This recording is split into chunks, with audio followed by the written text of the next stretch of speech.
Bitcoin and stocks dropped sharply. Russia may have lost another K-52 helicopter, and Germany explained why its military cannot shoot down drones. The top stories next. Trump's latest comments sent markets tumbling. Bitcoin and stocks dropped sharply, with the crypto market losing more than $7 billion just in 1 hour. Rising trade tensions between the US and China on Friday triggered a wave of sell-offs across financial markets. The panic came after President Donald Trump said he's ready to slap a 100% tariff on Chinese imports and roll out new limits on software exports, according to Bloomberg. The announcement sent shockwaves through the crypto market, triggering the largest wave of liquidations in history, according to figures from CoinGlass. Bitcoin, which had just hit a record high over $125,000 earlier this week, plunged to around $105,000 on Friday before bouncing back slightly to about $114,000. Over 1.6 million positions worth $19 billion were liquidated within 24 hours, with more than $7 billion wiped out in just a single hour.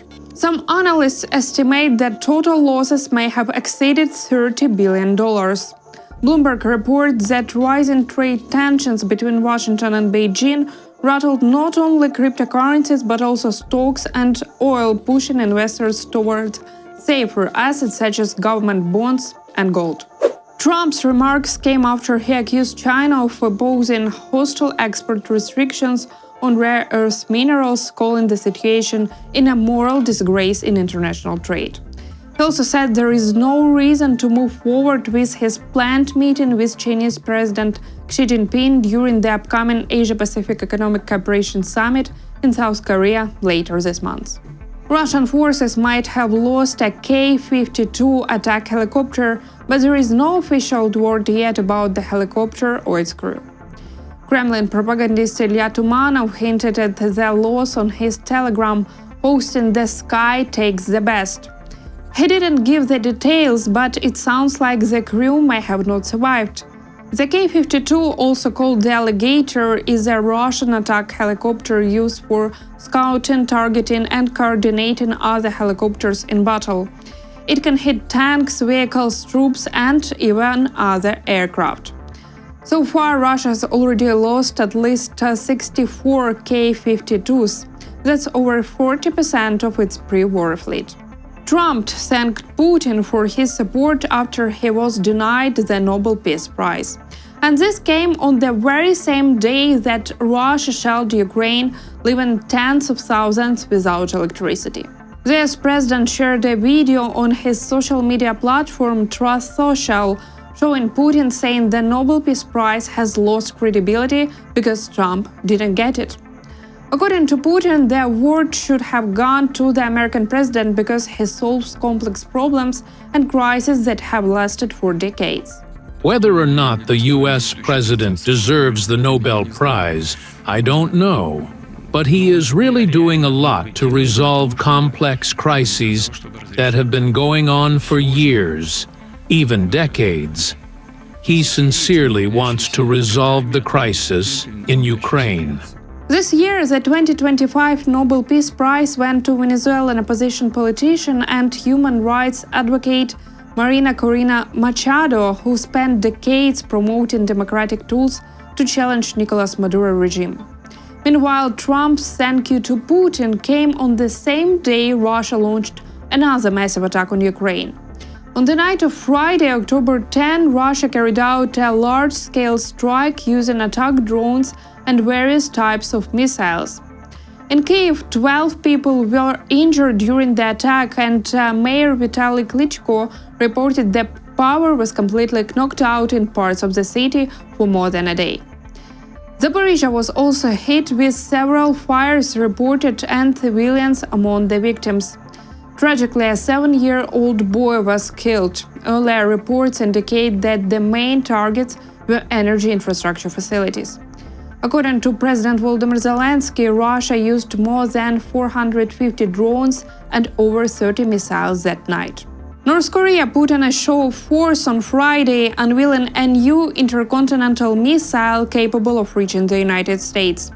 The massive military parade in Pyongyang was led by dictator Kim Jong-un, who personally showcased the missile, according to North Korea's state news agency KCNA, Reuters reports.